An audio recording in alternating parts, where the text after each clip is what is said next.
وہ جو مسلمان کہلاتے ہیں ان میں بہت سی وچار دھارائیں ہیں، بہت سے فرقے ہیں، اور ہر ایک جو ہے وہ ان کا کہ وہ ہمارے حضرت نے یہ فرمایا ہے، تو ہر ایک اپنے حضرت کے پیچھے جا رہا ہے، بیٹھ کر دلیلیں سننا نہیں چاہتے۔ جو سننا نہیں چاہتا سن لیجئے، نیوٹرل ہو کے سن لیجئے، اور اس کے بعد آپ کہیں کہ نہیں آپ کی بات سمجھ میں نہیں، بات تو وہی ٹھیک تھی، ٹھیک ہے، ڈیسائیڈ کرو گے نا، لیکن سنو گے نہیں، نیوٹرل ہو کر نہیں سنو گے۔ اگر سنا بھی تو ایسے سنا کہ نہیں سننے کی طرح ہے وہ پہلے سے، تو پھر جتنا حصہ غلط ہو گیا ہے بہت سا صحیح بھی ہوگا، جتنا حصہ غلط ہو گیا اس کی تو کبھی اصلاح نہیں ہوگی۔ Subscribe the channel and press the bell icon to never miss a video. اعوذ باللہ من الشیطان الرجیم، بسم اللہ الرحمن الرحیم۔ قل لا اقول لکم عندی خزائن اللہ ولا اعلم الغیب ولا اقول لکم انی ملک۔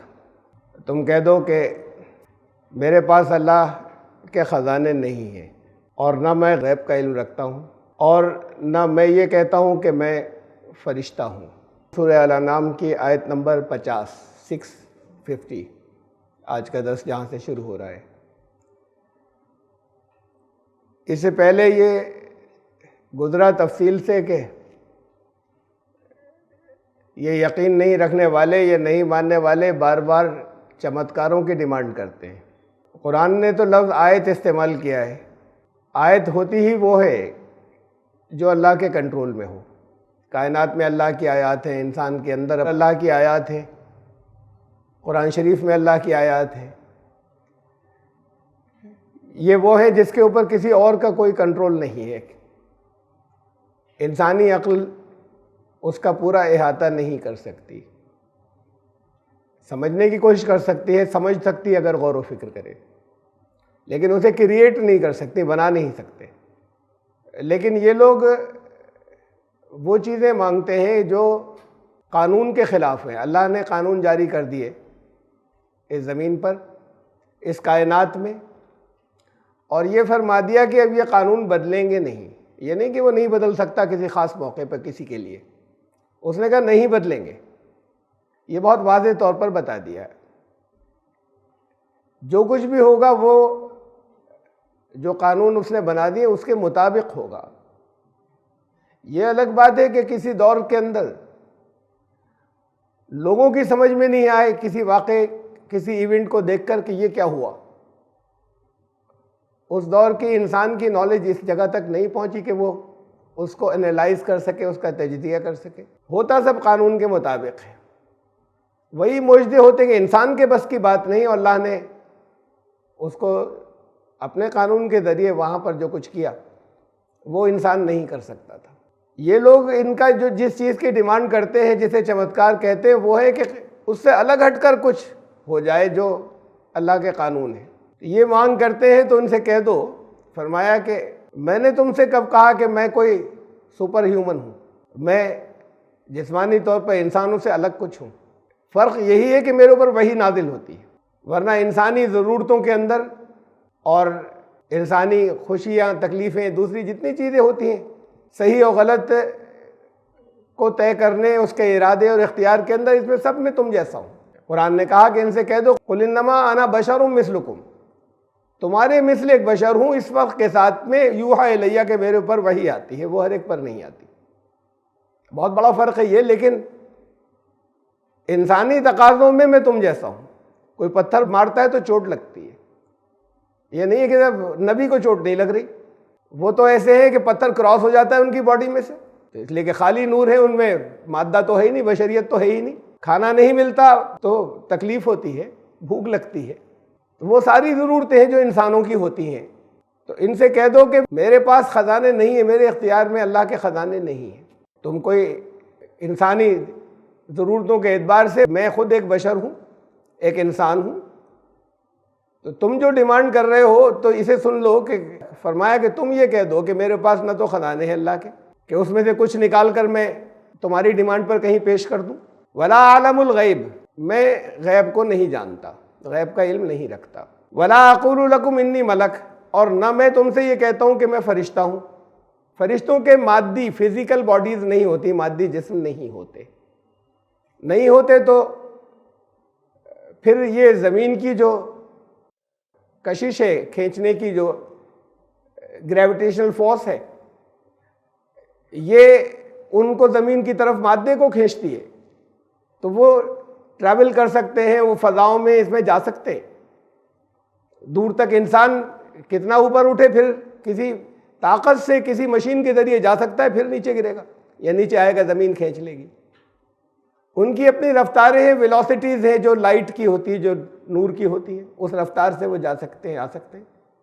میں انسان ہوں، میں کوئی فرشتہ نہیں ہوں، انسانوں سے مختلف نہیں ہوں۔ جو تم ڈیمانڈ کر رہے ہو وہ یہ سمجھ کر رہے ہو کہ انسان نہیں ہوں۔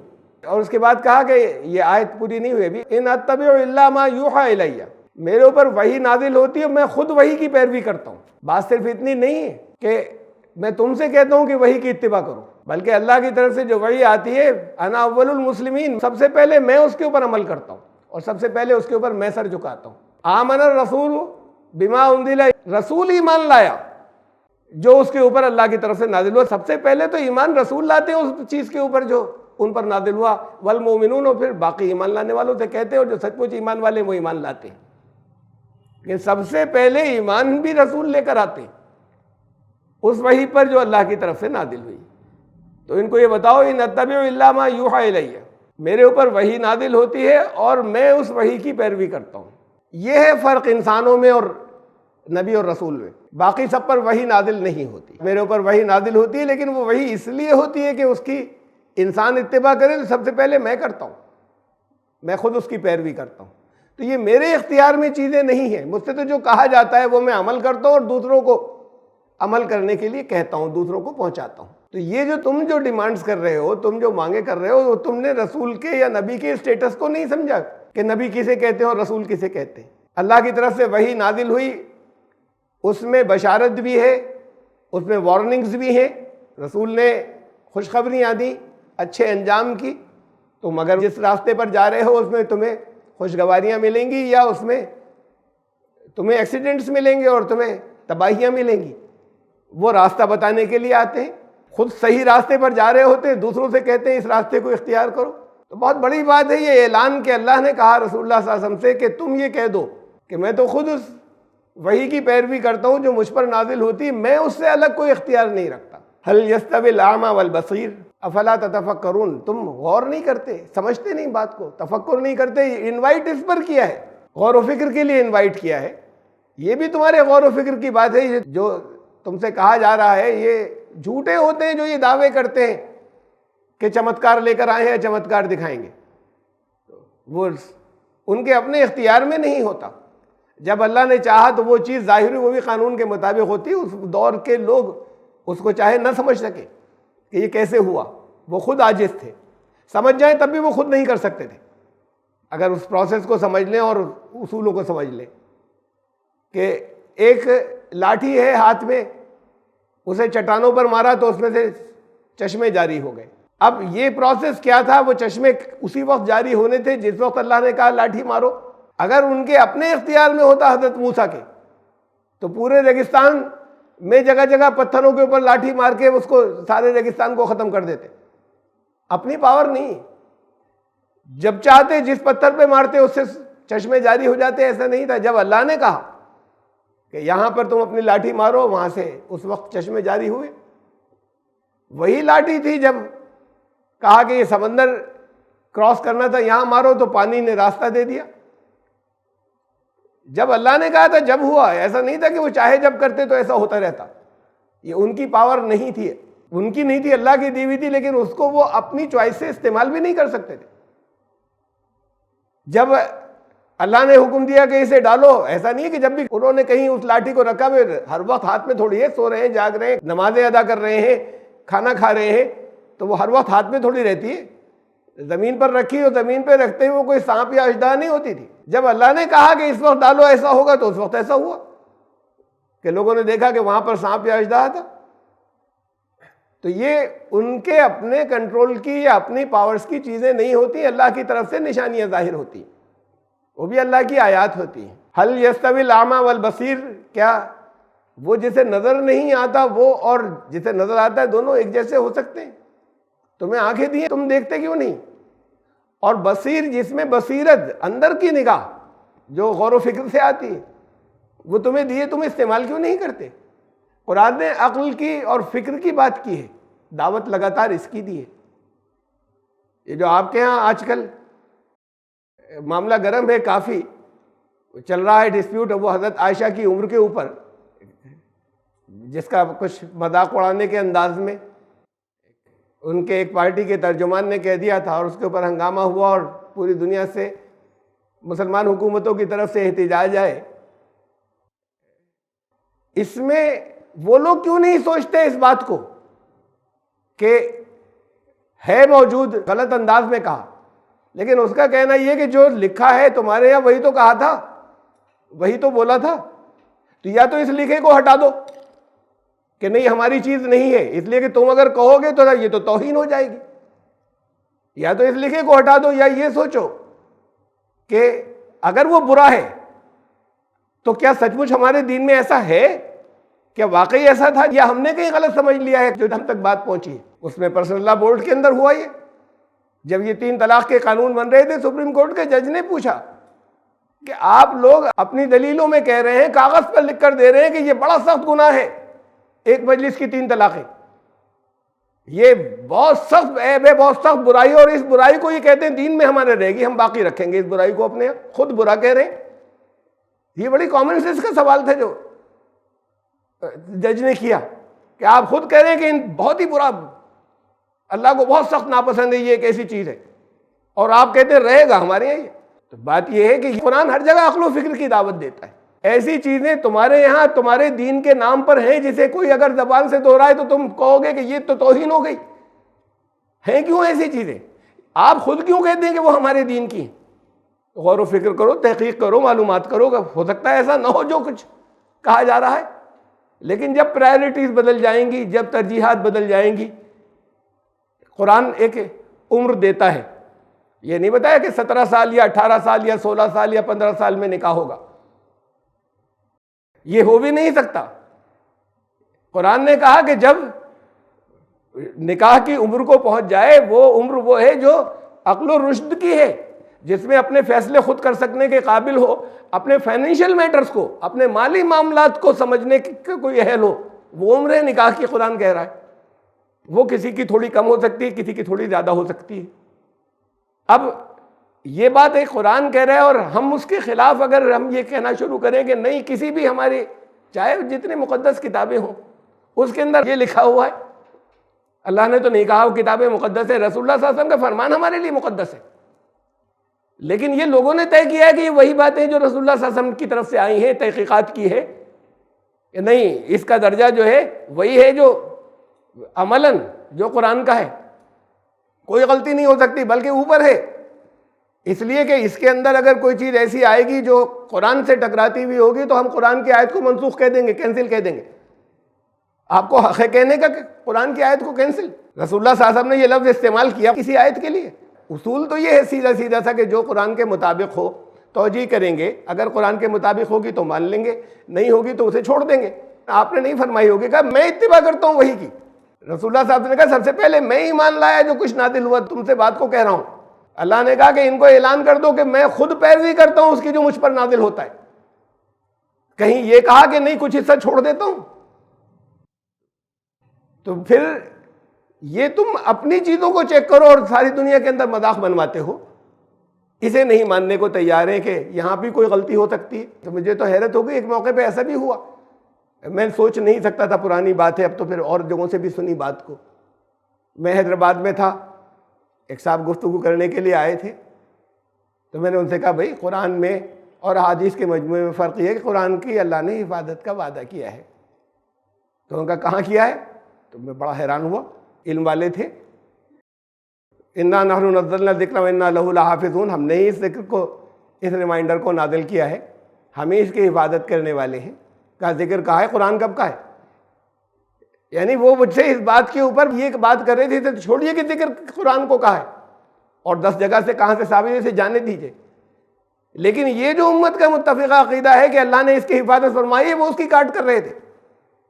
مقصد یہ تھا کہ امام بخاری کی حفاظت کی، یہ سب شامل ہے، اللہ نے حفاظت کی ہے تو آپ کیوں آج تک تحقیقات کرتے چلے آ رہے ہیں؟ آپ ان سب باتوں کو چھوڑ دیجیے، سب علمی باتوں کو، آج تک اب تک جاری ہے۔ ابھی قریب کے دور کے یہ سب سے بڑے محقق جو تھے حدیثوں کے شیخ البانی، ساری احادیث کی وہ تحقیق کر کے بتا رہے ہیں یہ صحیح ہے، یہ ضعیف ہے، یہ موضوع یہ جھوٹی ہے۔ قرآن میں بھی کبھی کی تحقیق یہ کہ کتنی آیتیں جھوٹی ہیں، کتنی آیتیں ضعیف ہیں اور کتنی آیتیں صحیح ہیں؟ کسی نے کی کبھی؟ کسی ایمان والے نے نہیں کی نا۔ تو یہ تو تمہارا عقیدہ ہے کہ ایک حرف بھی نہیں بدلا، یہ پریکٹیکل بتا رہا ہے، اور یہ تمہارا عقیدہ ہے کہ اس کے اندر گڑبڑ ہے۔ جو تحقیق ایک دفعہ نہیں ہو گئی، اب سے 1000 سال پہلے نہیں ہو گئی، وہ تحقیقات لگاتار آج تک جاری ہیں۔ اب تک کیوں جاری ہیں؟ اس لیے کہ امکان ہے کہ کچھ چیزیں غلط ہو سکتی ہیں، سب نہیں، کچھ امکان ہے کہ غلط ہو سکتی ہیں۔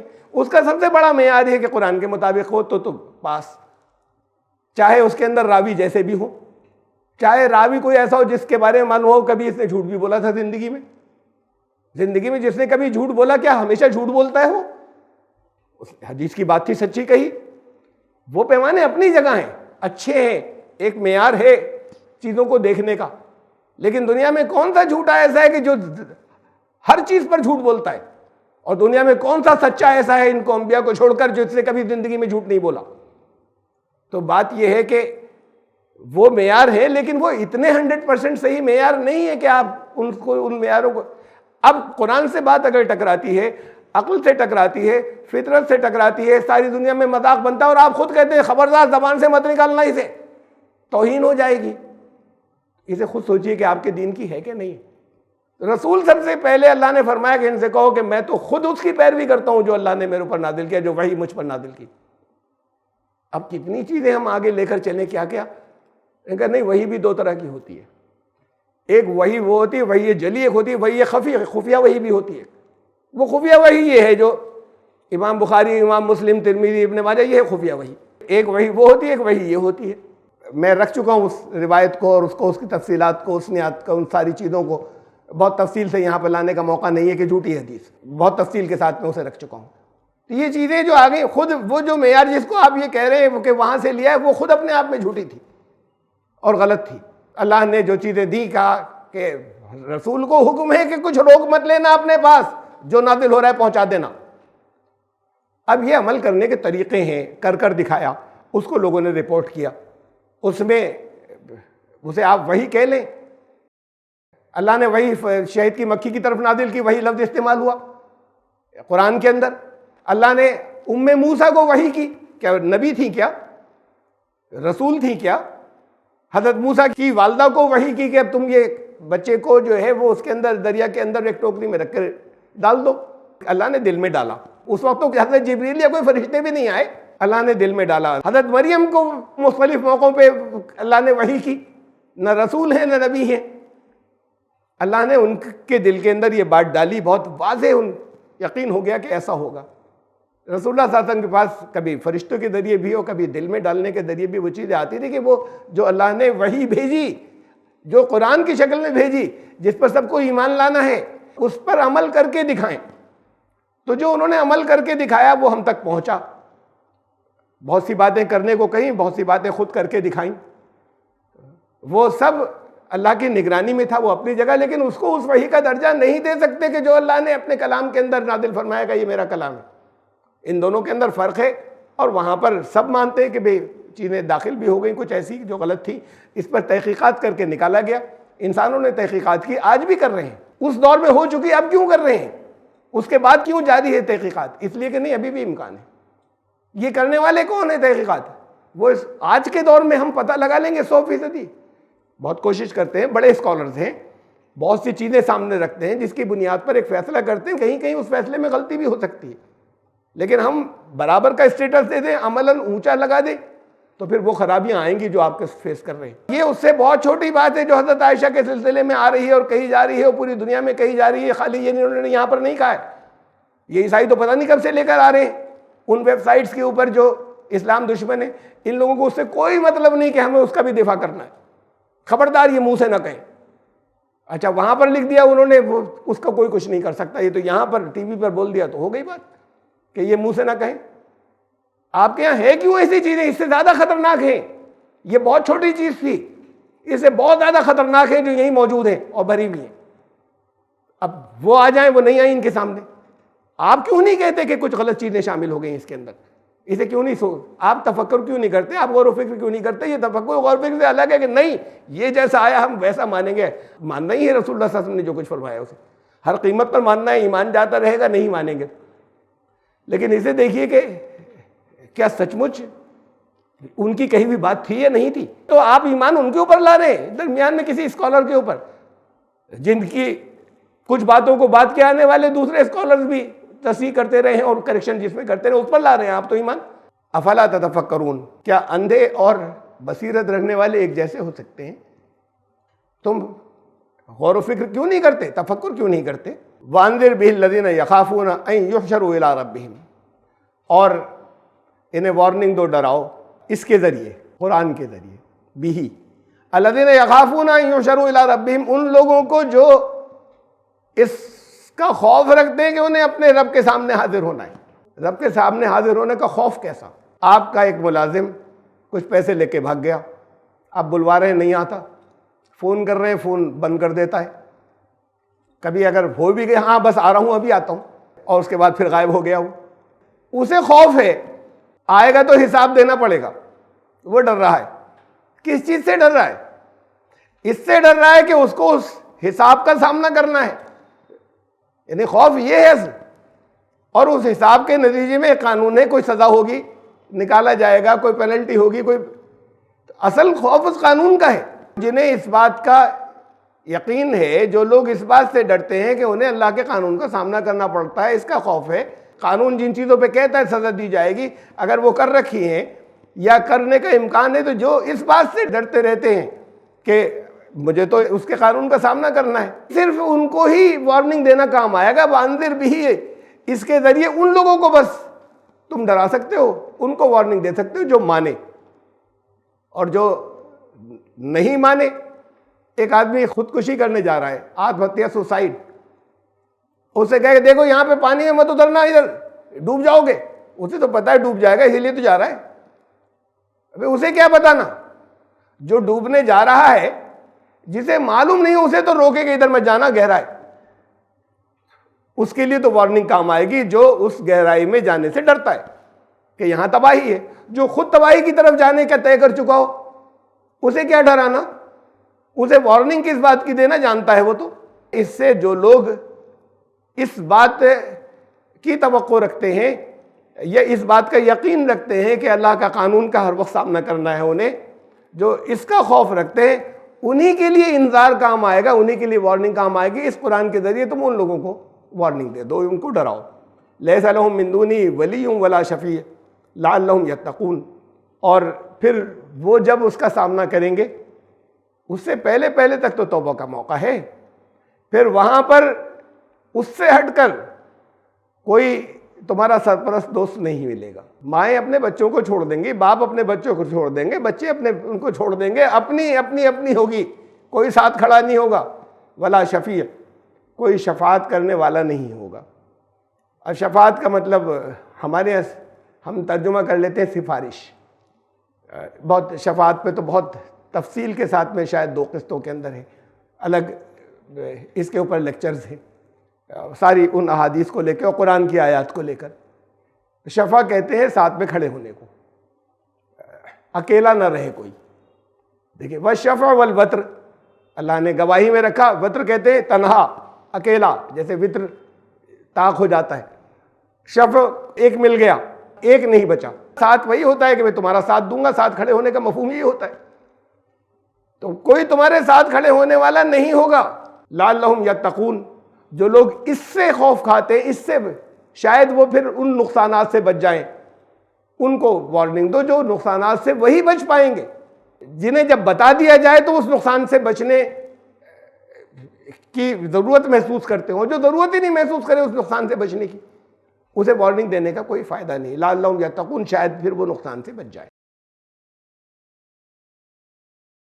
اور صبح شام جو لوگ اپنے رب کو پکارتے رہتے ہیں, معلومات کرتے رہتے ہیں, جانتے رہتے ہیں کیسے ہم مانیں, عمل کریں, ایسے لوگ فکر میں رہتے ہیں کہ دین کیا ہے, اللہ کی اطاعت کیسے ہوگی. صبح شام جو لوگ یہ کرتے رہتے ہیں, ان کو اپنے سے دور مت کرنا. ان کے لیے کہ جن سے تمہارے دنیا کے اندر مفاد ہے, یا دنیا کے اندر سمجھتے ہو ان کے پاس پاور ہے, ان کے پاس یہ الیکشن آیا تو ان کا اب یہ ووٹ دیں گے تو اتنے دنوں یہ آ گئے قریب، سب کو بٹھا لیا، باقی پھر وہ تمہارے گھر کے گیٹ سے کو کراس بھی نہیں کر سکتے.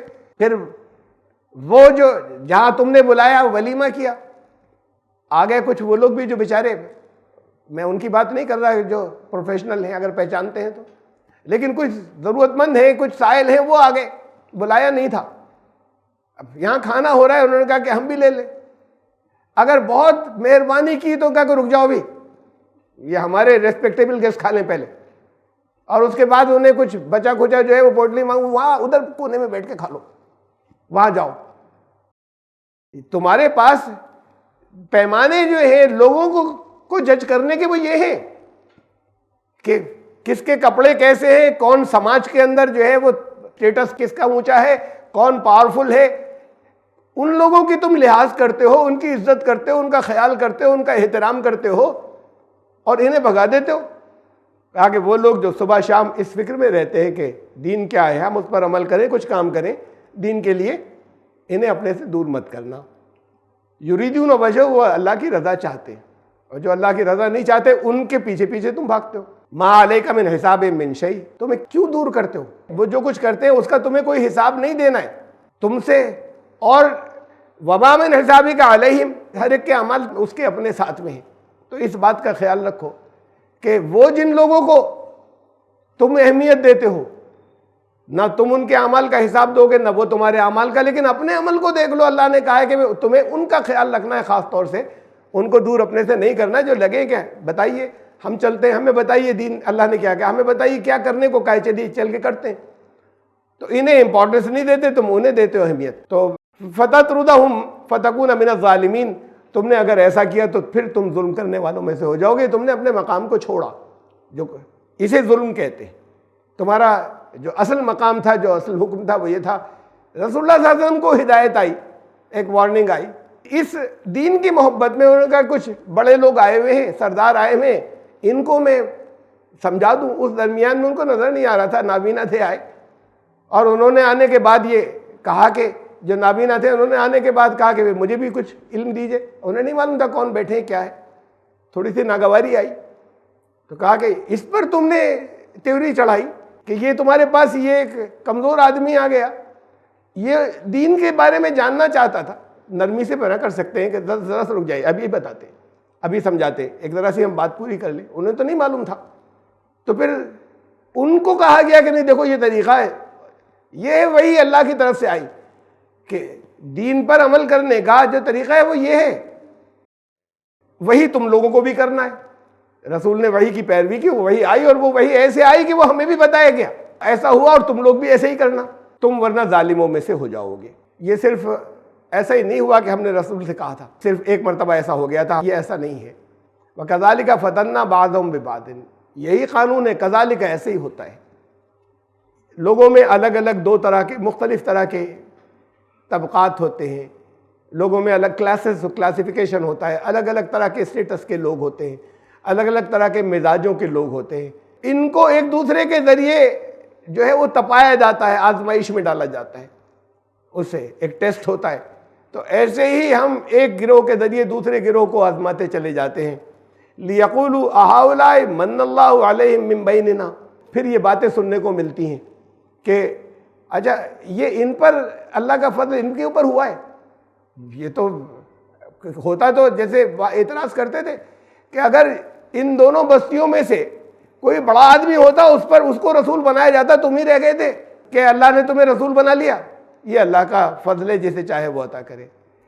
تو پھر یہ سننے کو ملتا ہے کہ اچھا یہ لوگ ہیں، یہ ساتھ میں یہ کام کرنے والے، یہ دین پر عمل کرنے والے، یہ ہیں جن پر اللہ نے احسان کیا. احسان تو ہمارے اوپر ہے، بڑی دولت ہے. یہ ہے وہ ٹیسٹ. یہ چیزیں ساری ریکارڈ ہو رہی ہیں کہ یہ الگ الگ طرح کے یہ کنٹراسٹ ہے دنیا کے اندر. اللہ نے یہاں پر ایسے آزمایا ہے انیکویلٹی سے، سب کو ایک جیسا نہیں بنایا. دنیا کے سارے لوگوں کی ایک جیسی صحت ہوتی، دنیا کے سارے لوگوں کے ایک جیسے قد ہوتے، ایک جیسے فیچر شکل و صورت ہوتے، ایک جیسی صلاحیتیں ہوتی، تو پھر کسی کا کوئی امتحان نہیں ہوتا.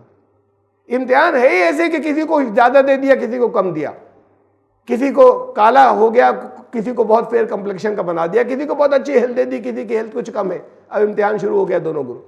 یہ یہاں پر یہ this test has been created through inequality, مختلف کر دیا ایک دوسرے سے, اس کے ذریعے تو یہ ٹیسٹ ہے سارا. تو پھر ہمارے درمیان میں پھر وہاں تم یہ سنو گے کہ اچھا یہ ہے جن پر اللہ کا فضل ہوا ہے.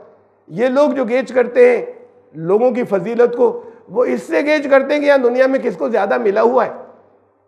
اللہ کا فضل اصل میں وہ نہیں ہوتا, وہ یہ بھی ان کو آزمانے کے لیے, وہ اللہ نے ان کو دے رکھا ہے ان کی آزمائش کے لیے. الیس اللہ بعالم بالشاکرین, تو کیا وہ لوگ جو شکر کرنے والے ہیں, اللہ کی نعمتوں کی قدر کرنے والے ہیں, تو کیا اللہ ان کو نہیں جانتا؟ تم کہو گے کہ کیا اللہ نے ان کے اوپر احسان کیا, ان پر فضل کیا ہے؟ یہ وہ لوگ ہیں جنہیں اللہ نے اس کام کے لیے سلیکٹ کیا کہ وہ اس کی ڈیوٹی بجا لائیں اور اس کے کاموں میں لگے. تو یہ ان کے شکر کا نتیجہ ہے, یہ ان کی قدردانی کا نتیجہ ہے کہ انہوں نے سمجھا کہ اللہ نے ہم سے, ہمارا تقاضا کیا تھا, ڈیمانڈ کیا تھی, کیا چاہا تھا اس دور میں ہم سے کرنے کو, وہ کرنے کے لیے نکلے. اللہ جانتا ہے کہ شکر کرنے والے لوگ ہیں. شکر کا مطلب نعمت کی قدر کرنا. تو یہ نعمت کی قدر کرنے والے لوگ ہیں کہ اللہ نہیں جانتا کہ نعمت کی قدر کرنے والے کون لوگ ہیں. تو پھر اللہ کا فضل ان کے اوپر ہوگا. تم کہتے رہو گے اچھا ان پر اللہ کا فضل ہوگا. وَإِذَا جَاءَكَ الَّذِينَ يُؤْمِنُونَ بِآيَاتِنَا فَقُلْ سَلَامٌ عَلَيْكُمْ, اور وہ لوگ جو ہماری آیات کے اوپر ایمان لاتے ہیں, جب تمہارے پاس آیا کریں, مانتے ہیں, جب تمہارے پاس آیا کریں تو رسول پہلے, سب سے پہلے تو رسول اللہ صلی اللہ علیہ وسلم سے کہا گیا نا, باقی لوگ تو بات کو ہیں. تو خطاب پہلا تو ان سے فَقُلْ سَلَامٌ عَلَيْكُمْ, رسول تم سلام کرنا انہیں پہلے, یعنی آنے والا کرے نا. کہا کہ یہ ایمان لانے والے لوگ ہیں, ان کا سواگت, استقبال, ان کو محبت کے ساتھ میں سلامتی کی دعا دینا کہ سلامت رہیں, یہاں یہ ان کے ساتھ میں تمہارا فعل رہے. تو یہ پہلا حکم تو رسول اللہ صلی اللہ علیہ وسلم کے لیے, اس کے بعد تمہیں وہ لوگ ملے جو اللہ کے قوانین پر عمل کرنے والے ہیں. خالی یہ زبان سے کلمہ پڑھنے والے نہیں, اس کے کلام پر عمل کرنے والے ہوں, اس کو جو کچھ اس کے اصول اس نے دے رکھے ان پر سچا ایمان رکھنے والے ہوں, تو پھر وہ تمہارے لیے قابل احترام ہے. آئیں تو عزت دینا, آئیں تو بڑھ کر سلام کرنا, ان کے لیے دعا کرنا کہ وہ سلامت رہیں. کتب ربکم علی نفسہ الرحمہ, یہ فقرہ پہلے آ چکا ہے, وہاں ایک الگ کنٹیکسٹ یا الگ سے آپ کو سباق میں آیا تھا, اسی صورت کے اندر پہلے آیا. تمہارے رب نے تو اپنے اوپر رحمت کو لازم فرما لیا. ابھی یہاں پر اس کنٹیکسٹ میں اس کے معنی کیا ہوں گے, بہت تفصیل سے میں نے اس کے اوپر کہا تھا کہ اللہ نے اپنے اوپر رحمت کو نازل فرمایا, رحمت کو لازم کر لیا. رحمت کو لازم کر لیا تو پھر لوگوں کو سزائیں کیوں ملتی ہیں؟ یہاں دنیا میں تکلیفیں کیوں ہیں؟ آخرت میں بھئی تو رحمت ہے نا, چلو سب کو چھوڑ دیا. تو رحمت کو اپنے اوپر لازم کر لینے کا مقصد کیا ہے یا مطلب کیا ہے؟ اور پھر اللہ نے اپنے اوپر لکھ دیا. تمہارے اوپر بھی تو لکھا بہت کچھ, کتب علیکم الصیام, کتب علیکم القتال, تمہارے لیے کیا کیا چیزیں فرض کر دی گئی, کن کن موقعوں کے اوپر. تو تمہارے اوپر جو کچھ فرض کر دی گئی اس کے اوپر تو تمہیں دی گئی چوائس, اختیار, اور اس میں کچھ لوگ عمل کریں گے کچھ نہیں کریں گے. کہہ دیا تھا کہ فرض ہے. اللہ نے کچھ چیزیں اپنے اوپر فرض کی اور اللہ اس کے خلاف نہیں کرتا. وَلَن يُخْلِفَ اللَّهُ وَعْدَهُ, جو اللہ نے وعدہ کر لیا یہ اللہ کے وعدے ہیں. پھر اللہ کے ایسا نہیں ہوتا کہ جو کچھ اس نے کہا کہ یہ میں نے اپنے لیے طے کر لیا ہے, اس کے خلاف پھر نہیں ہوگا. تو اللہ نے اپنے اوپر رحمت لازم فرما لی ہے. اور اس رحمت کا مطلب کیا ہے؟ رحمت کا مطلب یہ نہیں ہے, یہ تو تھوڑے سے دن کا امتحان ہے جس کے اندر کچھ لوگ تکلیف میں ہیں. یہاں پر یہ اس تکلیف کے ساتھ میں اگر وہ راستہ بتایا گیا ہے, کون سا راستہ جا رہا ہے جہاں پر تم ہمیشہ کے انعام کے اندر رہو گے, یہ رحمت ہے. یہاں تکلیف میں ہو, یہ تو یہ ٹیسٹ ایسے ہی تھا کہ کچھ لوگوں کو نیچا کیا گیا. تمہیں کیا معلوم وہ کس طرح کی تکلیفوں کے اندر ہیں؟ وہ لوگ جن کے پاس مال بہت ہے, پھر وہ لوگ سوسائڈز کیوں کرتے ہیں, ان کی بیویاں کیوں بھاگتی ہیں, ان کی بچیاں جو ہیں وہ کسی اور کے ساتھ جا کے کیوں رہنے لگ جاتی, ان کے گھر میں ٹینشنز بے پناہ کیوں ہیں, ایک دوسرے سے برسوں سے بات نہیں ہوئی. تمہیں کیا معلوم کہ ان کی تکلیفیں کس انداز کی ہیں؟ تمہیں نظر آ رہا ہے کہ یہ کروڑ پتی ہیں. ارے تمہیں کیا معلوم کہ یہ کروڑ پتی تو سامنے سے ایسیٹس ہیں, ان کے اوپر اربوں کا قرضہ بھی ہے, اور سامنے سے یہ کروڑوں کی تمہیں پراپرٹی نظر آ رہی ہے. تم کیا جانتے ہو کہ ان کی تکلیفیں کیا ہیں, ان کی پریشانیاں کیا ہیں, ان کے عذاب کیا ہیں, کہ ان کو ان کے گھر میں انہی کے گھر والوں کے ذریعے عذاب دیا جا رہا ہے, یہ تم نہیں جانتے. تمہیں کیا معلوم کہ وہ ان کے پاس مال بہت ہے لیکن اپنی پسند کی ایک ڈش نہیں کھا سکتے, ساتھ میں خوراک کم ہوگی اتنی ہی کوانٹٹی کے اندر میڈیسن رکھی ہوں گی، وہ ساتھ میں کھانی ہے، اور اپنی پسند کے چند لقمے نہیں کھا سکتے وہ. تو تم کیا کیا جانتے ہو؟ تمہیں خالی یہ نظر آتا ہے کہ کچھ لوگوں کے پاس پیسے کم ہیں اور کچھ کے پاس پیسے زیادہ ہیں. تمہیں صرف سامنے سے دیکھنے میں اتنا نظر آتا ہے. یہاں پر تو یہ ٹیسٹ ایسے ہی ہے کہ ایک دوسرے سے مختلف کر دیا گیا. لیکن یہ زندگی، اصل زندگی جب تک تمہیں نہ معلوم ہو آخرت، تب تک تمہاری سمجھ میں ہی نہیں آئے گا کہ وہ جس کی کوئی لمٹ نہیں ہے. تم گنتیاں نہیں گن سکتے، وہ کروڑوں ہیں، اربوں ہیں، خربوں انگنت، تم سے انگنت تک تمہاری گنتی میں پہنچ جائے گا. وہ زندگی چلی جا رہی ہے. وقت سائیکل نہیں ہے کہ لوٹ آئے گا، یہ آگمن کا چکر نہیں ہے. یہ وقت جا رہا ہے، واپس نہیں آئے گا. یہ بوڑھے سے دوبارہ جوان اور پھر بچے نہیں ہوں گے. یہ ایسے ہی یہ مر جانے کے بعد پھر یہ دوبارہ بچے بن کے پیدا نہیں ہوں گے. یہ وقت نکل گیا، یہ آگے جا رہا ہے، تم باقی رہو گے. یہ جسم ختم ہو گیا، دوسرے جسم مل جائیں گے. تمہیں راستہ بتایا، گائیڈنس دی، اس گائیڈنس کے ذریعے تم صحیح راستے کو پہنچ جاؤ. یہ اللہ کی رحمت ہے. یہ پیریڈ، یہ 70-80 سال کا بھی اگر ہو کسی کا، اس سے کم عمر میں زیادہ تر لوگ گزر جاتے ہیں، تھوڑے سے اس سے آگے بڑھ جاتے ہیں. کسی کا اتنا بھی ہو تو وہ 80 لاکھ اور 80 کروڑ اور 80 ارب اور خراب، اور اس کے بعد گنتیاں ختم. اس کے مقابلے میں زیرو ہے. یہ جتنے دن سمجھ رہے تھے، اصل میں وہ آخرت ذہن کے اوپر نہیں ہے، اس کا تصور نہیں ہے، اس کا پورا دل میں یقین نہیں ہے. ورنہ یہ تو تمہیں ایسا لگتا ہے یہ پوری زندگی 70-80 سال کی، اگر اس میں کوئی تکلیفیں بھی آئی تھی تو ایسا کہ جیسے ایک معمولی سا کانٹا چپ گیا اور نکل گیا. پھر اس سے زیادہ کی اس کی کوئی حیثیت نہیں رہ جاتی. پھر اللہ کی رحمت ہے کیا؟ اللہ کی رحمت یہ ہے کہ ایک تمہیں بتا دیا کہ کچھ تباہیاں ہیں کسی علاقے میں، کسی علاقے کے اندر بڑی خوشگواریاں اور ہمیشہ کی ہیں، پھر کبھی ختم ہی نہیں ہوں گی. تو تمہیں اس کا راستہ بتا دیا، پورا انتظام کر دیا کہ ہر قیمت پہ تمہیں راستہ مل جائے، بشرطے کہ تم خود انکار نہ کر دو کہ نہیں مجھے تو سننا نہیں، مجھے نہیں دیکھنا ہے.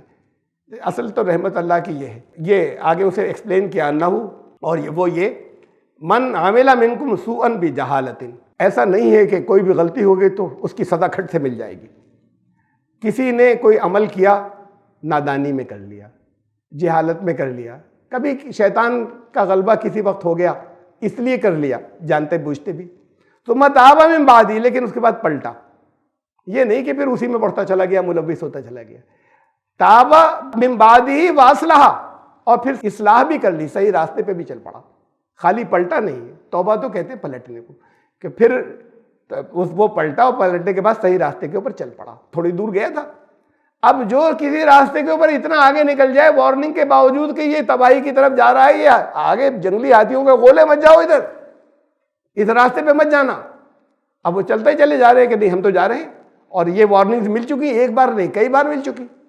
تو پھر ان کو تو تباہ ہونے سے کوئی بچا نہیں سکتا. بچایا انہی کو جا سکتا ہے. جیسے ہو گئی، تھوڑی دور نکل گئے تھے، لیکن پھر نیکسٹ وارننگ آئی، چوک گئے، رک کے پلٹے، اسے توبہ کہتے. گھوم گئے اور گھوم کے پھر چل پڑے، اس راستے کو چھوڑ کر صحیح راستے کے اوپر آ گئے، اس کو اصلاح کہتے. تو توبہ کے بعد پھر انہوں نے عمل بھی کیا اور اصلاح بھی کی، صحیح راستے کی طرف بڑھ گئے. فَأَنَّهُ غفور الرحیم. تو پھر اللہ کی صفات ہیں یہ، غفور الرحیم. مغفرت کا مطلب بہت بتایا میں نے آپ کو، ڈھک دینا. مغفرت کا مطلب معافی نہیں، معافی بہت چھوٹی چیز ہے کہ پھر حساب ہی نہیں لیا جائے گا اتنی چیزوں کا. یہ بند کر دی، کسی کے سامنے نہیں آئے گا. تمہاری لغزشیں جو ہے وہ اوروں کو بھی پتہ نہیں چلیں گی. اس کے جو نتیجے برے نکلنے تھے وہ رک گئے. پلٹ آئے نا تو برے نتیجے رک گئے، صحیح راستے پہ چل پڑے. اب نہیں پلٹو گے اور چلتے چلے جاؤ گے تو جاؤ گے نا بھیانک نتائج کی طرف. فَأَنَّهُ غفور الرحیم. تو پھر اللہ مغفرت فرمانے والا ہے. کتنی فائلیں بند کر دے گا، کتنے پیجز بند کر دے گا، کتنی چیزیں جو ہے وہ روک دے گا کہ اس کا حساب ہی نہیں ہوتا. ورنہ ہر عمل کا حساب دینا ہے. یہ اس کی مغفرت، اس کی رحمت یہ ہے کہ جو اچھا ذرا سے بھی کرو گے، نیت کرو گے، اس کے بدلے بھی کچھ تمہیں اجر مل جائے گا، کچھ خوشگواریاں ہیں، بدلہ لکھ جائے گا. اور برائی کا ارادہ کیا، ابھی بدلہ لکھا نہیں جائے گا. عمل کر لیا، بدلہ لکھا گیا. تھوڑی سی دور چلے تھے پھر پلٹ گئے، ڈھک دیا گیا، اس کا حساب دے لیا جائے گا. لیکن جس نے یہ طے کر لیا ہے کہ مجھے اس رحمت سے فائدہ نہیں اٹھانا ہے، اسے نہیں ملے گا. گرمیاں تھی، سائبان بنا دیا، وہاں پنکھے لگے ہوئے ہیں کہ یہاں پہ آ کے لوگ ریسٹ کریں. اب کوئی جا کر وہاں بیٹھنا نہیں چاہے اور جا کے بیٹھے دھوپ کے اندر. سردیاں تھیں، اللہ نے باہر بہت اچھی دھوپ کھل گئی. کوئی نکلنا ہی نہ چاہے اور اس کے اندر دھوپ لینا نہ چاہے، جو نہیں چاہے تو اسے کیسے ملے گی؟ تو اللہ یہیں پر گرم کر دیتا ان کو. تو اللہ کی چیزیں اس کے قانون کے اعتبار سے ہوں گے. اس کی رحمت یہ ہے کہ تمہیں بتایا کہ گائیڈ کر دیا کہ یہ ان جگہوں پر ان راستوں پہ چلے جاؤ، وہاں پر تم ہر طرح کے نقصان سے بچ جاؤ گے، تمہاری زندگی میں خوشگواریاں ہوں گی۔ تو یہ اگر تھوڑا بہت گڑبڑ کر لی تو فوراً یہ اصول بتایا بار بار قرآن میں، اور کہا کہ اگر ہم لوگوں کی غلطیوں پہ اسی وقت پکڑنے لگتے اور اسی وقت بدلہ دینے لگتے، یہاں کوئی بچتا ہی نہیں، سب ختم ہو گئے ہوتے۔ ایک لمٹ ہے، ایک حد ہے جہاں تک کہ توبہ کا موقع ہوتا ہے، جہاں تک پلٹنے کا موقع ہوتا ہے، اور اس کے بعد جب انجام سامنے آ جائے اس میں گر جائیں تو پھر توبہ نہیں ہوتی، پھر پلٹ نہیں سکتے۔ اب رزلٹ شروع ہو گیا، اس رزلٹ کے آنے سے پہلے پہلے توبہ کا موقع ہوتا ہے، تو پھر پلٹ جائے تو پھر وہ ڈھک دینے والا بھی ہے، اس کی صفت ہے، اور رحیم، یہ رحمانیت اور رحیمیت میں سے، رحیمیت میں آپ کو یہ بھی بار بار بتا چکا ہوں، رحمانیت تو عام ہے سب کے لیے، سب کے لیے غذا ہے، سب کے لیے ہوا ہے، سب کے لیے سورج ہے، جو اس کو نہیں مانتے ان کے لیے بھی ہے۔ اور رحیمیت یہ ہے کہ اس نے یہ طے کر دیا ہے کہ جو لوگ صحیح راستے کے اوپر جائیں گے ان کو اچھا بدلہ مل جائے گا، اس کا یہ قانون رحمت کا قانون ہے، اس لیے یہ صفت یہاں پر آئی، غفور الرحیم۔ تو یہ اللہ کی رحمت اس طریقے سے جاری ہے، بشرطے کہ کوئی اس کی رحمت سے مستفیض ہونا چاہے اور فائدہ اٹھانا چاہے۔ وَكَذَلِكَ نُفَصِّلُ الْآيَاتِ وَلِتَسْتَبِينَ سَبِيلُ الْمُجْرِمِينَ، اور اس طریقے سے ہم اپنی آیات کو الگ الگ کر کے، فصل کہتے ہیں فاصلے کو، جدا کر دینا، گڈمڈ نہیں ہوا، کلیئر ہو گئی بات، اس سے پھر تفصیل بنائیں، زیادہ سمجھ میں آ گئی بات۔ لیکن فصل اصل میں کہتے ہیں کسی چیز سے جدا کر دینے کو، الگ کر دینے کو، تاکہ بات واضح ہو جائے اور کلیئر ہو جائے۔ تو ایسے ہم اپنی آیات کو مفصل کرتے ہیں، الگ الگ کر دیتے ہیں، واضح کر دیتے ہیں، وَلِتَسْتَبِينَ سَبِيلُ الْمُجْرِمِينَ، اور اس لیے کہ وہ راستہ بالکل کلیئر ہو جائے جو تباہی کی طرف جا رہا ہے، جو مجرموں کا ہے، جو جرم کرنے والوں کا ہے، وہ راستہ بڑا واضح ہو جائے۔ ہم اپنی آیات کو اس لیے ایسے بالکل جدا جدا کر کے واضح کر دیتے ہیں۔ قُلْ إِنِّي نُهِیتُ أَنْ أَعْبُدَ الَّذِينَ تَدْعُونَ مِن دُونِ اللَّهِ، ان سے کہو کہ مجھے روک دیا گیا ہے، مجھے منع کر دیا گیا ہے کہ تم اللہ سے ہٹ کر جن کے قوانین کو مانتے ہو۔ یہ بندے بن جانا یہ ہے کہ پوجائیں نہیں ہیں کہ تم جس کی جا کے ہاتھ جوڑاتے ہو جس مٹی کی مورت کے آگے، کہ مجھے اللہ کو چھوڑ کر ان کی پوجا کرنے کو منع کر دیا گیا ہے، عبادت کرنے کو۔ عبادت کا مطلب ہم نے یہ سمجھ لیا نا، پوجا۔ مجھے اس بات کو منع کر دیا گیا ہے کہ میں ان کا بندہ بن جاؤں جن کو تم اللہ سے ہٹ کر، جن کے بندے تم بنے ہوئے ہو، تم پکارتے ہو، اپنی مدد کنہیں آوازیں دیتے ہو، کن پر بھروسہ کرتے ہو کہ تمہارے کام آئیں گے اللہ کو چھوڑنے کے بعد۔ مجھے تو کہہ دیا گیا ہے کہ میں اللہ کے قوانین سے ہٹ کر پھر ان کے اوپر کسی کے اوپر بھروسہ نہ کروں، اس سے ٹکرانے والے کسی قانون کو نہ مانوں۔ قُلْ لَا أَتَّبِعُ أَهْوَاءَكُمْ، اور تم یہ بھی کہہ دو کہ میں تمہاری جو احواکم، یہ لولی ڈیزائرز، یہ چھوٹی چھوٹی سی چیزیں جن کے لیے تم للچا جاتے ہو، اسے کہتے ہیں ہوا، کہ وہ جو بڑا کم فائدہ پہنچانے والی ہیں اور ان کے نقصان بہت زیادہ ہو سکتے ہیں، اس طرح کی ڈیزائرز، اس طرح کی خواہشات و تمنائیں، مجھ سے کہا گیا کہ ان تمناؤں کے پیچھے میں نہ ہو لوں، اس کی اتباع میں نہیں کروں۔ یہ بتا دو انہیں قد ضللت اذا وما انا من المہتدین، اور اگر میں نے ایسا کیا تو پھر میں بھٹک جاؤں گا، جو راستہ ہے اس سے بھٹک جاؤں گا۔ وما انا من المہتدین، مہتدین تو وہ ہیں جو صحیح راستے پر جا رہے ہیں، ہدایت یافتہ، گائیڈنس، ایک گائیڈ میپ لگا ہوا ہے۔ مہتدین وہ ہیں، انہوں نے چیک کیا، اس گائیڈ میپ کو دیکھا، کدھر صحیح جا رہا ہے، راستہ کدھر جا رہا ہے، وہ ادھر چلے گئے۔ اور جو ضلالت میں پڑے ہوئے ہیں، راہ گم ہو گئی، انہوں نے میپ کو دیکھا، یا تو دیکھا ہی نہیں تھا، گائیڈ میپ تھا، میپ کو نہیں دیکھا، خود ہی چل پڑے چاہے جدھر، کہ ادھر زیادہ پھول نظر آ رہے، زیادہ پیڑ نظر آ رہے۔ ارے بھائی جانا جس جگہ تھا وہاں کے راستے کو دیکھنا ہے نا آپ کو، یا تو دیکھا نہیں، دیکھا اگر آپ نے تو پھر اگر سمجھ میں نہیں آ رہا تھا تو وہاں تھے گائیڈ جو سمجھا دیں کہ دیکھیے یہ چارٹ ایسے ہے، یہ میپ جو ہے یہ ایسے ہے، وہ پوچھ لیتے، وہ بھی نہیں پوچھا۔ اور پھر اس کے بعد اگر سمجھ لیا، سمجھانے والوں نے بتا دیا، اس کے بعد بھی تم غلط راستے کے اوپر چل پڑے، یہ ہے ضلالت، یہ ہے گمراہ ہو جانا، راہ گم ہو گئی، غلط راستے کے اوپر نکل گئے۔ اذا وما انا من المہتدین، اگر ایسا کیا تو پھر وہ جو ہدایت، وہ جو صحیح راستہ ہے جو بتایا تھا کہ یہ جا رہا ہے میپ پر، تو پھر میں اس راستے پہ میں کیسے جاؤں گا؟ میں اس راستے پہ جانے والوں میں نہیں رہوں گا اگر میں نے اللہ کے قوانین کو چھوڑ کر دوسروں کی اتباع کرنی شروع کر دی۔ جو اللہ نے قوانین دیے تھے، یہ ہے عبادت اور یہ ہے بندہ بننا۔ اور پھر فرمایا کہ قل چل رہا ہے لگاتار، رسول اللہ صلی اللہ علیہ وسلم نے کہا گیا کہ سب باتیں کہہ دو، وہاں سے شروع سے چلا آ رہا ہے، مجھے غیب کا علم نہیں ہے. قل انی علی بینۃ من ربی، میرے پاس تو کلیئر کٹ دلیلیں ہیں میرے رب کی طرف سے. میں ان دلیلوں کی روشنی میں کہہ رہا ہوں. اندھ وشواس آنکھیں بند کر کے پیروی کرنے کو میں نہیں کہتا. تفکر کرو، عقل استعمال کرو اور سمجھ لو کہ یہی راستہ ٹھیک ہے. قل انی علی بینۃ من ربی، میں تو اپنے رب کی طرف سے بالکل واضح ایک دلیلوں والے راستے کے اوپر ہوں. وکذبتم بھی، اور اس کے بعد پھر تم جھٹلاتے ہو مجھے. دلیلیں ساری میرے پاس ہیں. ہمارے یہاں تو ایٹیچیوڈ یہ کہ دلیل کی بات نہیں، جو کہہ رہے ہیں وہ سے سنو بس. اب کہنے والے بھی الگ الگ گروہوں کے، تو پھر جو جس گروہ میں زندگی بھر اسی میں رہے گا. جب تک دلیل سے بات نہیں ہوگی، بات ہوگی تب تو کسی صحیح راستے پہ جا سکتا ہے نا. ورنہ بہت سے فرقے ہیں، انہیں تو چھوڑیے جو جنہیں آپ غیر مسلم کہتے ہیں. وہ جو مسلمان کہلاتے ہیں ان میں بہت سی وچار دھارائیں ہیں، بہت سے فرقے ہیں، اور ہر ایک جو ہے وہ ان کا کہ وہ ہمارے حضرت نے یہ فرمایا ہے، تو ہر ایک اپنے حضرت کے پیچھے جا رہا ہے. بیٹھ کر دلیلیں سننا نہیں چاہتے. جو سننا نہیں چاہتا سن لیجئے، نیوٹرل ہو کے سن لیجئے، اور اس کے بعد آپ کہیں کہ نہیں آپ کی بات سمجھ میں نہیں، بات تو وہی ٹھیک تھی، ٹھیک ہے، ڈیسائیڈ کرو گے نا، لیکن سنو گے نہیں. نیوٹرل ہو کر نہیں سنو گے. اگر سنا بھی تو ایسے سنا کہ نہیں سننے کی طرح ہے وہ پہلے سے، تو پھر کبھی صحیح راستے کے اوپر جتنا حصہ غلط ہو گیا ہے، بہت سا صحیح بھی ہوگا، جتنا حصہ غلط ہو گیا اس کی تو کبھی اصلاح نہیں ہوگی. تو میں تو ہوں دلیلوں پر، دلیلوں کے ساتھ بات کرتا ہوں. میرے رب نے مجھے دلیلیں دی ہیں. وکذبتم بھی، اور تم اسے جھٹلاؤ گے. ما عندی ما تستعجلون بہ، وہ جس کی تم ڈیمانڈ کرتے ہو کہ اچھا دکھاؤ کدھر ہے، چمتکار کہاں ہے، عذاب کدھر ہے، آتا کیوں نہیں، یہ چمتکار لا کر دکھاؤ. یہ جس کی اجلت تم کر رہے ہو، میں نہیں ہوں اس کا مالک، میرے اختیار میں نہیں ہے. بار بار اس بات کو اللہ نے کہا، بہت ریپیٹ کیا ہے، واضح کر دو کہ میرے ہاتھ میں نہیں ہے. ان الحکم الا للہ، سارے اختیارات اللہ کے ہاتھ میں. حکم دینے کا اختیار اس کا، قانون بنانے کا اختیار اس کا، اور پھر فیصلے کرنے کا اختیار اس کا، جو اس کے اوپر عمل کرے نہ کرے. یہ سارا مطلب ہے حکم کا. اللہ کے سوا کسی کا اختیار نہیں ہے، نبی کا بھی نہیں ہے، رسول کا بھی نہیں. وَهُوَ خَيْرُ الْفَاصِلِينَ، يَقُصُّ الْحَقَّ، وہ وہی ہے بالکل حق بیان فرماتا ہے.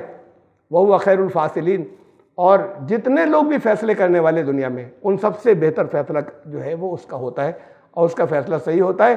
اس کے بعد پھر یہ فرمایا اسی بات کو اور واضح کرتے ہوئے اگلی آیت کے اندر کہ یہ بھی کہہ دو، سب لگاتار چلا آ رہا ہے قل اس درس کے اندر شروع سے. نبی یہ بھی کہہ دو، نبی یہ بھی کہہ دو، یہ بھی کہہ دو. سب غلط تصورات ہیں جو لوگوں نے تمہارے بارے میں جگہ جگہ طے کر رکھے ہیں، قرآن کی بات نہیں سنتے.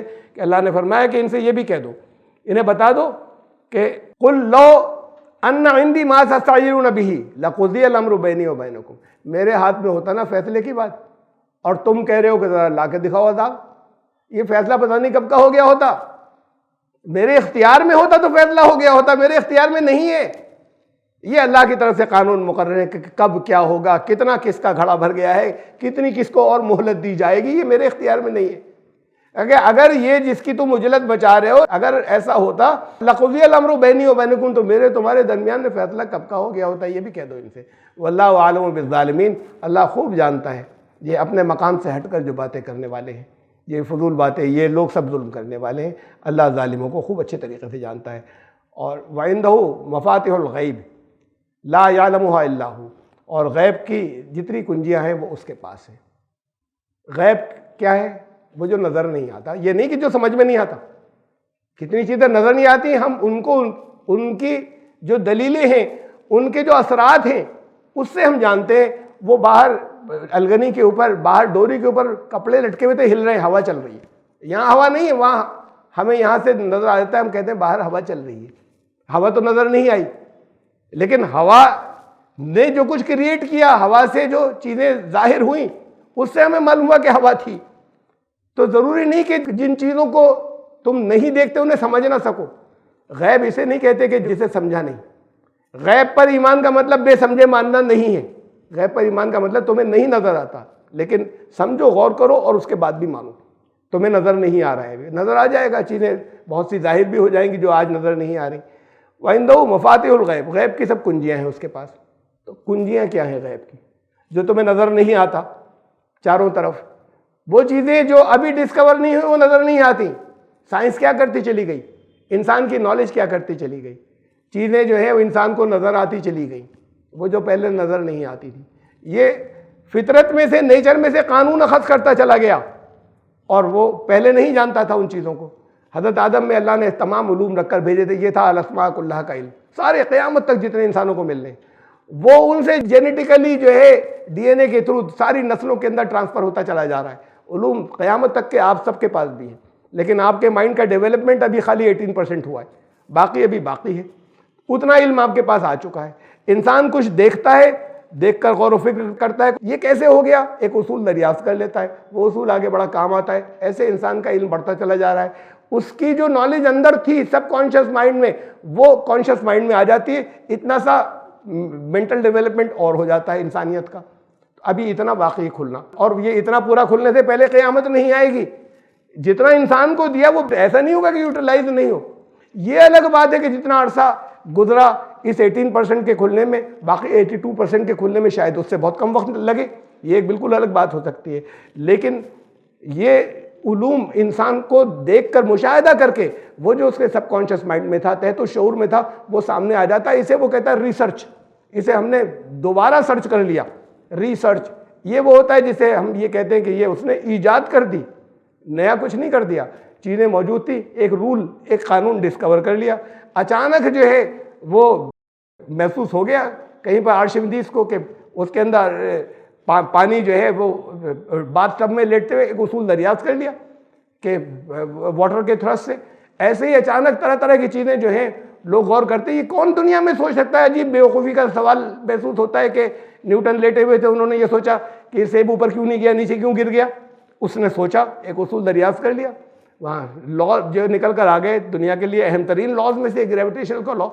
تو یہ کنجیاں ہیں غیب کی جو موجود ہیں، اس کے پاس ہیں، وَعِندَهُ، وہ ساری کنجیاں اس کے پاس ہیں، وہ سارے قوانین جتنے یہاں پر ہیں جن کے ذریعے تم غیب کو مشاہدہ بنا سکتے ہو، یہ ہوتا چلا جائے گا۔ مطلب کنجی کا مطلب کیا ہے؟ وہ اللہ کھولتا رہے بند کرتا رہے، اللہ تو کسی کو کسی کنجی کی ضرورت نہیں، وہ تو سب جانتا ہے۔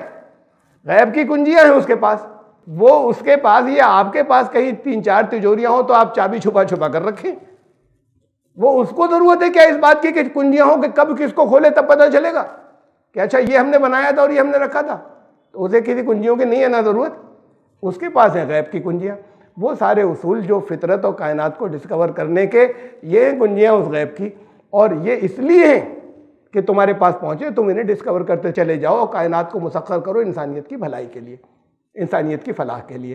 لا یعلمها الا هو، ان سب کو تو صرف اللہ جانتا ہے۔ وَيَعْلَمُ مَا فِي الْبَرِّ وَالْبَحْرِ، اس درجے تک جانتا ہے کہ چاہے خشکی ہو اور چاہے سمندر ہو، اس کے اندر جو کچھ ہے ان سب کا وہ علم رکھتا ہے کہ کیا کیا پرنسپل اور کیا کیا اصول کن کن چیزوں کے اندر بھرے پڑے ہیں۔ وَمَا تَسْقُطُ مِن وَرَقَةٍ إِلَّا يَعْلَمُهَا، کوئی ایک پتا بھی ایسا نہیں ہے کہ جو گرتا ہو اور اللہ کو معلوم نہ ہو، وہ سب اسی کے ضابطے کے مطابق ہے، تو وہ جانتا ہے، اتنا باخبر ہے اپنی کریشن سے، ہر چیز سے یہ ساری چیزیں۔ لیکن اس کے اندر پھر وہ لا ہے، وہ جس کے بارے میں جو کنجیاں ہیں سورہ اعراف کے اندر اس بات کو کہا، یہ غیب والی بات یہاں پھر آئی نا، مفاتیح الغیب، غیب کی کنجیاں ہیں اس کے پاس۔ غیب کا علم جو ہے ان سے کہہ دیا، پہلی آیت کے اندر تھا آج کے درس کی، ان سے کہہ دو کہ میں غیب کو نہیں جانتا۔ اب ہمارے یہاں ایک بحث چلی آ رہی ہے عالم الغیب تھے یا نہیں تھے، اس لیے کہ قرآن ہی کی آیتوں سے وہ نکالتے ہیں کہ نہیں، غیب کا علم بھی اللہ کو لوگوں کو دیتا ہے۔ یہ عنوان کا فرق ہے خالی۔ کوئی اگر بڑی اتھارٹی ہو، ڈسٹرکٹ اتھارٹیز میں سے پولیس کی جو ہائیسٹ اتھارٹی ہو، کہ کمشنر پولیس ہو، کسی جگہ کہیں شہر میں ڈسٹربنس ہو جائے، یہ بہت ضروری ہے کہ اس کو فوراً معلوم ہو سب سے پہلے، اور یہ بھی ضروری ہے کہ سارے علاقے میں فوراً بات نہ پھیلے۔ یہ ضروری ہے کہ بہت سی چیزیں دوسروں کو نہ معلوم ہو، اور یہ ضروری ہے کہ بہت سی چیزیں ان کو معلوم ہو جن کا اسٹیٹس اونچا ہے۔ یہ ایڈمنسٹریشن کے لیے، یہ مینجمنٹ کے لیے بڑا ضروری ہے۔ تو اس لیے رسولوں کو بھی کچھ علم وہ دیتا ہے اللہ جو دوسروں کو نہیں دیتا، یہ بہت ضروری ہے کہ کچھ علم وہ ہو جو ان کے پاس ہو، ان کا اسٹیٹس اونچا ہے۔ تو پھر وہ غیب ہوا نہیں ہوا، آپ نہیں جانتے، وہ جانتے ہیں، عالم الغیب ہے۔ کیا ان کا علم اللہ کے علم کے برابر ہے؟ نہیں ہے، وہ غیب کا علم نہیں رکھتے۔ تو یہ ریلیٹو بات ہے، غیب کا علم ہونا۔ یہ جو کہا کہ ان سے کہہ دو میں غیب کا علم نہیں رکھتا، وہ لوگ جو یہ سمجھتے ہیں کہ وہ ہر چیز جانتے ہیں کائنات کے، وہاں جو کوئی پتا گرتا ہے وہ جانتے ہیں، تو وہ غلط کہہ رہے ہیں، وہ ایسا مت سمجھنا۔ اصل میں تو بات یہ ہے کہ یہ ریلیٹو بات ہے، اضافی بات ہے، غیب کا علم ہونا۔ غیب کا علم ہوتا ہے، ہر بات جو تم کہا انہوں نے، رسول اللہ صلی اللہ علیہ وسلم نے، کہ جو کچھ میں جانتا ہوں وہ سب تم جانتے تو روتے زیادہ اور ہنستے کم. کہا انہوں نے کہ میں تم سے کچھ زیادہ جانتا ہوں. وہ بہت سی بعض وہ چیزیں جو تمہارے لیے انسین ہیں انہوں نے بعض ان چیزوں کا اللہ نے مشاہدہ بھی کرا دیا ہے, دکھا بھی دی ہیں. تو پھر غیب کا علم ہے تمہارے علم سے زیادہ ہے, اللہ کے علم سے کم ہے. ان لوگوں کو شاید انتہائی درجے کے جاہلوں کو چھوڑ کر ہر طرح کے مسلک سے اگر یہ پوچھا جائے کہ کیا اللہ کے علم کے برابر ہے تو ہر ایک کہہ دے گا کہ نہیں. بعض نے تو خدا ہی بنا دیا, اسے تو چھوڑ دے, کہے گا نہیں اللہ کے علم کے برابر نہیں. کیا بندوں کے علم کے برابر ہے؟ چاہے جتنا زیادہ وہ لوگ ہوں جو کہتے ہیں کہ ہم اصلاح کرنے والے ہیں اور سب بدعت کے مخالف, اور ان سے پوچھا جائے کہ رسولوں کو بندوں کا سب کا علم برابر ہوتا ہے تو وہ بھی کہیں گے نہیں, رسولوں کو زیادہ علم دیا جاتا ہے. تو اصل بات تو یہ ہے کہ اس بات پہ تو اتفاق کچھ بہت ہی تھوڑے سے جاہلوں کو چھوڑ کر ہوگا, لیکن اسے ٹائٹل کیا دیں؟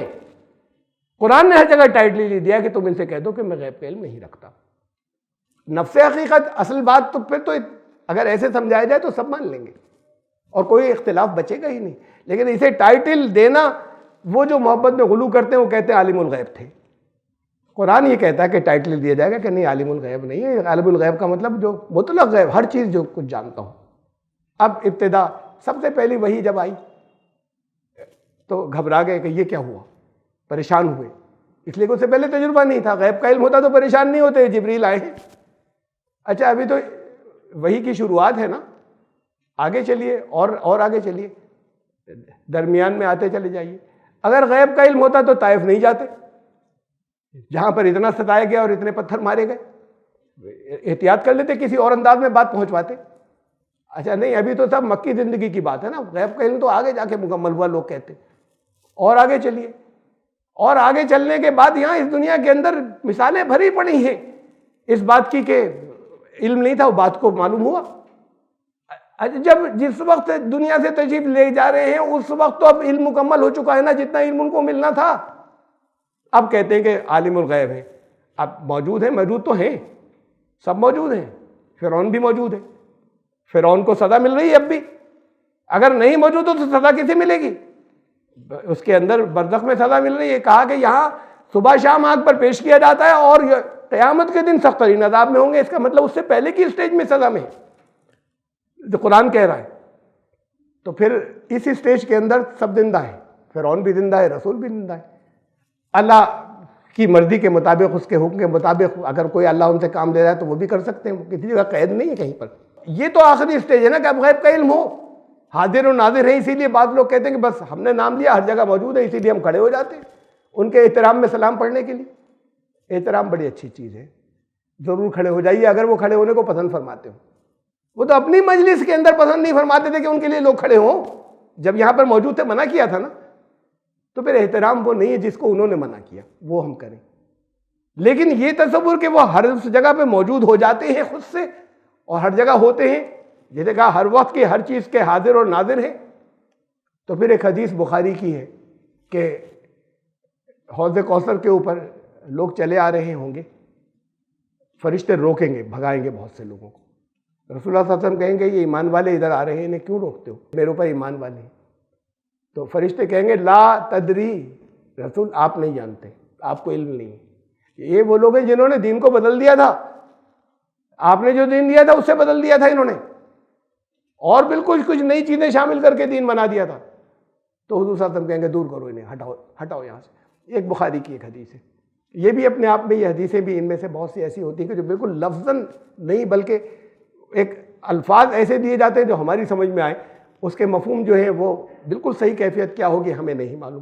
لیکن ایک یہ موجود ہے, تو اس کا مطلب اس اسٹیج کے اوپر بھی, اب کی بات تو چھوڑیے, اس اسٹیج پہ بھی وہ نہیں جانتے. فرشتے کہیں گے آپ کو پتہ نہیں ہے, فرشتوں کو معلوم ہے, ان کو نہیں معلوم ہے. تو یہ جو مطلق علم غیب ہونا, ہر جگہ حاضر و ناظر ہوتے تو سب کو جانتے نا کہ کیا کیا کر دیا تھا کس نے. کیوں مانتے ہیں ایسی چیزیں؟ قرآن کہتا ہے اس لیے ٹائٹل یہ رکھو. احتیاط کی بات یہ کہ بات تو یہ کہ عالم الغیب تھے دوسروں کے مقابلے میں, نہیں تھے اللہ کے مقابلے میں, لیکن ٹائٹل یہ رکھو تاکہ تمہارے ذہن کے اندر یہ بات کہیں غلو ہونے کے بعد شرک نہ آ جائے کہ وہ عالم الغیب نہیں تھے. الفاظ یہی استعمال کرنا. تو انہوں نے کہا, یہ سورہ اعراف کی آیت, قل لا املک لنفسی نفعا ولا ضرا الا ما شاء اللہ, میرے لیے نفع نقصان کا بھی میں اختیار نہیں رکھتا اپنے لیے، اس لیے نقصان سے تو بچ جائے گا جو عالم الغیب ہوگا، تو میرا اختیار نہیں ہے۔ وَلَوْ كُنْتَ عَالَمُ الْغَيْبِ، اگر میں غیب کا علم رکھتا لَاسْتَكْثَرْتُ مِنَ الْخَيْرِ، تو صرف خیر ہی خیر میری طرف آتا، پھر یہ شر نہیں آتے، بچتا ہوا نکل جاتا۔ تو ان سے کہو کہ بہت خیر جمع کر لیتا ہے، میرے پاس تو صرف خیر آتا اور شر آتا ہی نہیں۔ وَمَا مَسَّنِيَ السُّوءُ، کوئی تکلیف میرے اوپر نہیں گزرتی۔ اگر مجھے آگے کے لمحات کا علم ہوتا تو یہ انہیں بتا دو کہ اس لیے ٹائٹل یہ رکھنا کہ عالم الغیب نہیں ہے۔ اور ایک جگہ اور سورہ جن کے اندر یا سورہ نمبر 72 میں آیت نمبر 26-27، عالم الغیب فلا یظہر علی غیبہ احدا، وہ عالم الغیب ایسا ہے کہ اپنے وہ کسی ایک کو بھی غیب ظاہر نہیں کرتا ان پہ، اللہ کرتا بھی ہے، یعنی یہ عام اصول ہے۔ تو جس چیز کو یہ بتایا تو پھر وہاں پہ ایک استثناء ہے، اللہ من ارتضی من رسول، اپنے کچھ رسولوں کو بھی کچھ باتوں سے جن سے وہ راضی ہو، جس کے لیے ان کی رضا ہو، مطلق کرتا ہے۔ اب یہ اس طرح کی آیات جو لاتے ہیں، دیکھیے رسول کو عالم الغیب کہا یا نہیں کہا، باقی سب نہیں ہے لیکن رسول ہیں۔ اسی آیت کے اندر یہ جو سورہ جن کے اندر ہے، اس میں آگے چلنے کے بعد کہا فَإِنَّهُ يَسْلُكُ مِن بَيْنِ يَدَيْهِ وَمِن خَلْفِهِ رَصَدًا، یہ اس کے بعد جن کو بھی ہم رسالت کا فریضہ دیتے ہیں، نگرانی مقرر کر دیتے ہیں ان کے اوپر کہ ساری زندگی ان کی جو ہے وہ پکڑ میں رہے، نگران مقرر کر دیتے ہیں، لِيَعْلَمَ أَنْ قَدْ أَبْلَغُوا رِسَالَاتِ رَبِّهِمْ، یہ تاکہ ہم معلوم کر لیں کہ یہ جو ذمہ داری دی گئی ہے ادا بھی کر رہے ہیں کہ نہیں کر رہے ہیں۔ ذمہ داری بڑھ جاتی ہے، نگرانی بڑھ جاتی ہے ان لوگوں کی جن کے بداری جو اوپر ہوتے ہیں، لیکن کل غیب ان کو مل جائے، جو کچھ اللہ کو معلوم ہے وہ نہیں ہوتا، جتنا اللہ چاہتا ہے اتنا عطا فرما دیتا ہے۔ وَلَا حَبَّةٍ فِي ظُلُمَاتِ الْأَرْضِ وَلَا رَطْبٍ وَلَا يَابِسٍ إِلَّا فِي كِتَابٍ مُبِينٍ، اور کوئی دانہ، کوئی بیج، چاہے وہ زمین کی کتنی تاریکیاں ہوں اندر، وہ اس کے اندر ایک پڑا ہوا ہے، وہ ہے ابھی، کب پھوٹ جائے گا، کب، یہ ساری چیزیں اللہ کو معلوم ہے، دوسرے نہیں جانتے۔ اور کوئی بھی تاریک حصوں میں، اور کوئی نہ تو خوش چیز ہے نہ تر چیز ہے ایسی نہیں جسے وہ نہیں جانتا اپنی کریشن کی، اور یہ ساری چیزیں ریکارڈڈ ہیں الا فی کتاب مبین۔ یہ اس آیت کے اینڈ میں جو شروع سے چلی آ رہی تھی کہ غیب کی کنجیاں اس کے پاس ہیں، وہ یہاں سے بات شروع ہوئی تھی، وہ سارے علم رکھتا ہے، اپنی کریشن کی ہر چیز کو جانتا ہے، یہاں جا کے مکمل ہوئی، اور یہ ساری چیزیں ایک کتاب مبین میں ہیں۔ کتاب مبین کیا ہے؟